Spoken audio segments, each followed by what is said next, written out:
I'm about to show you guys what is inside of here. Up here in the mountains, all of them are bred. These ones have always been the best koi. How many koi are in there? Probably in here like 3,000. So how much is that one worth? A lot. I could sell it to anywhere in the world. It's crazy. Check this out.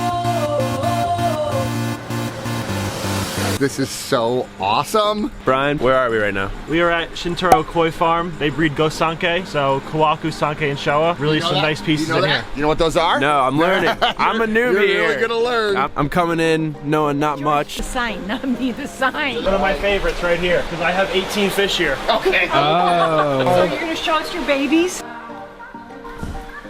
So can you tell which ones are yours? Yeah, so I got 2 in here, and then I have the rest over in this tank here. The 2 in here I got 2.5 years ago, and then the 15 in here, 16 in here, I got 8 months ago. So I bought them this big, and now they're like 2 feet. And then I pre-sell some to customers that want to take a journey up here. So the reason I'm in Japan this week is I'm on a koi collecting trip. Yes, koi, those fish that everyone puts in their ponds. Japan is where almost all of them are bred. Up here in the mountains by breeders like this one. As you can see, this one's called Shintaro, maker of dreams. Can you explain to me why this one's called Shintaro? That's just the family name. Saito's their last name, but Shintaro's the name of the koi farm. And how long has he been doing this? Himself, 35 years, but the family, maybe like 80 years. Where are we going right now? We're gonna go into the tosai house, where he keeps all the koi that are 1 year and younger. So there's a little baby koi in here. Yeah. The koi has to stay warm, so you'll notice a lot warmer in here. Whoa, look at these guys. They're all full of energy. We'll just get some food in there for him.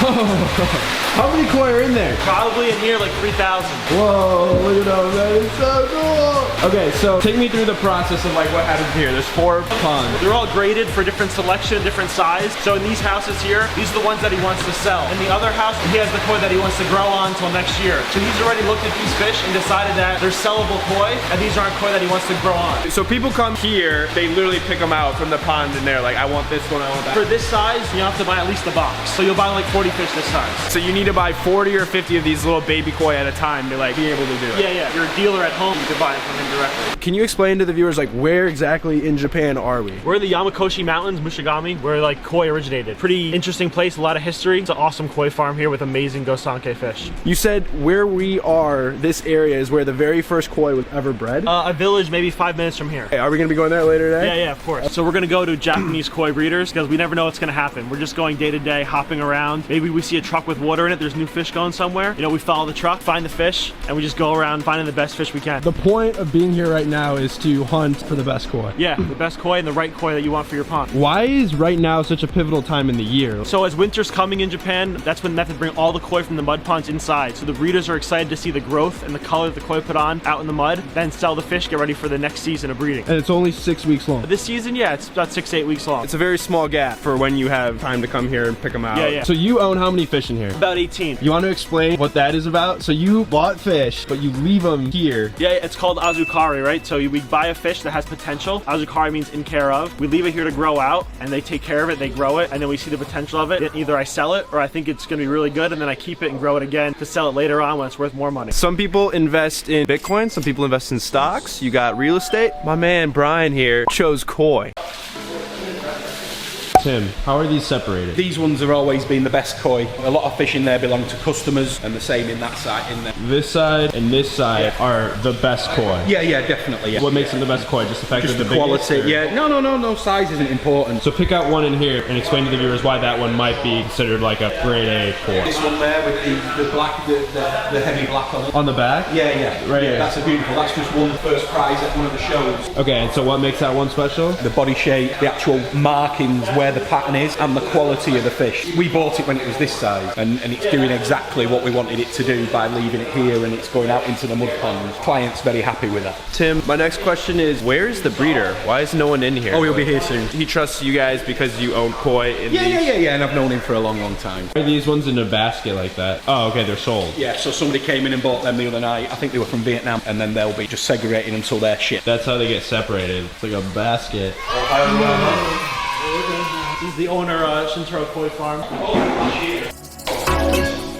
So wait, do the fish not really mind being handled that way? They've been handled their whole life that way, right? Only by him, they don't move. Me, they shake like crazy. The fish whisperer.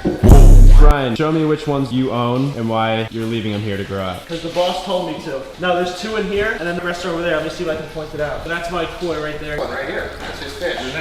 Recently you bought this one, right? No, this is 2 years ago. So they'll be all winter in here, and then when do they put them back out in the field? May. There was a koi show here 2 weeks ago. Yeah. And this fish won what? Best in show, second place. So it won best in show based off of what? Like 15 judges, and they walk around. They don't know who the fish belong to, and they just go around and they pick the best fish. when one of your fish wins a show or places well, that increases the value. Yeah. And so the point is to keep showing them until it raises enough in value to sell it. In Japan, because when the fish is in Japan, I can sell it to anywhere in the world. Once I get the fish home to the U.S., I can only really sell it in the U.S. When do you actually like exit the market with this fish, sell it, and move on to another fish? When I have the right buyer for it, if I win another show with like a higher prize and the fish has more value, I think it's gonna win again, then we'll try to show it and then sell it after. So this might be a silly question. Do you name your fish? No. Why not? I'm gonna name your fish for you. This half Marlin Jr., and then this half Coral Jr. So how much is that one worth?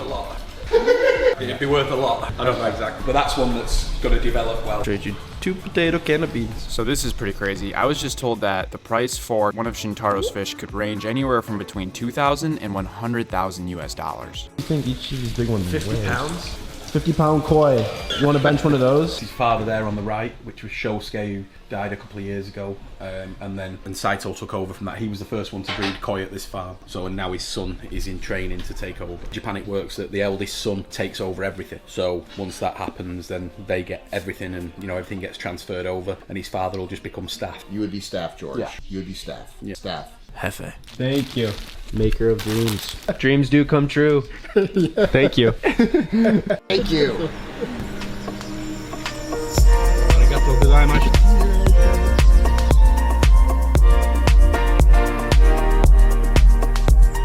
We just finished this one. The fish just went in 2 days ago. When we got here, it was still empty. The building on this one is a lot more modern. It looks like it's almost brand new. Yeah. They just finished it just before the earthquake, and then they had to repair it afterwards.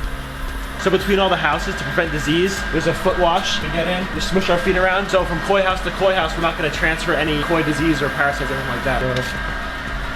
Okay. What is that? Coffee. The last guy didn't have any of these yellow ones. These are Karasugoi. This guy does a lot of different varieties. When it's got no scales, it's a doitsu. Doitsu is the scales. These are all for sale. First tank, second tank, third tank, fourth tank, all have different prices. Most to least. So these are what's kind of the middle of the road right here. Yeah. I will take... I see the first fish I want. I'm a big fan of that guy. Fine. Guys, look at all of these. Cool koi. Greg, I need to make my pond bigger so I can...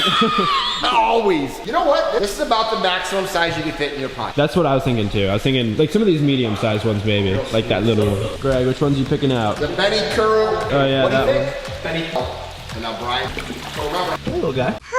So these fish are actually a lot bigger than they look on your screen. These ponds are massive, and so the koi fish look a lot smaller than they really are. So Greg has decided to buy some fish from here, and as Tim is pulling them out, you see just how big they are. You see one you like yet? Not yet. Well, I see lots that are beautiful, but we're going to 15 places. I have to wait. You have to say, I love my job. I just laughed. No, he has to say it. I love my job. We're leaving our American influence on these Japanese breeders. Just another house. Started the business. Okay. So a lot of these Japanese koi breeders, they have multiple facilities. They don't keep all of their fish just in one place. This just has to do with reasons like they can't get enough ponds in one specific area. So sometimes they'll keep their baby koi in one area, their like medium-sized koi in another area, and then their big koi, like their really expensive or prize collection fish in another area. So we were just seeing this breeder's medium-sized fish now. We're at their big game exclusive premium fish farm. And it shows because look how much bigger this building is. Very excited to see what they have here. Oh wow, yeah, these are the big guys. The big gold bar. He's not that pretty, no. He's just big. He's just big.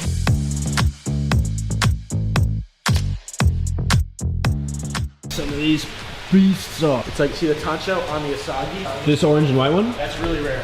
Millions of fry produced to just get one fish that looks like that. So there's a lot of work that goes into it. And being that he breeds a lot of tosai too to sell, he has an opportunity to get so many stock to have really good big fish.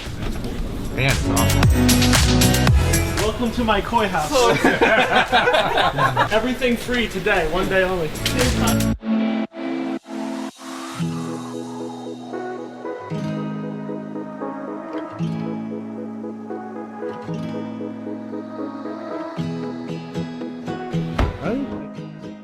That last one was really pretty because of the eye. Oh my god. Oh my goodness. Sometimes they'll be roaming around too. We'll see him just like tied up to a stump in the side of the mountain. Tim's had standoffs with them on the road. They do not move. The only other animal up here besides koi are bulls. Bulls. Why is that? Because they fight the bulls.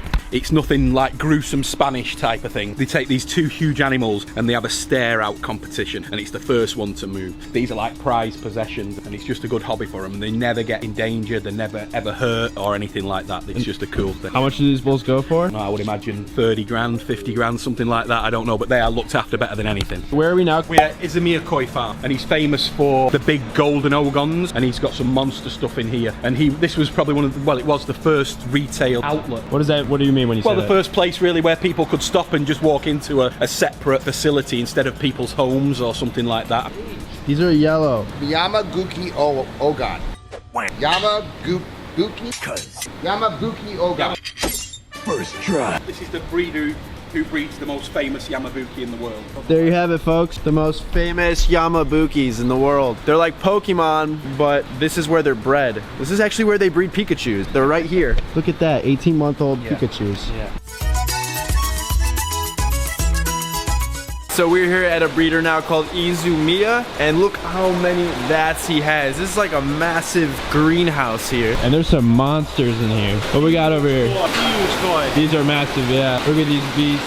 That's like the size of a small human. That's a fish.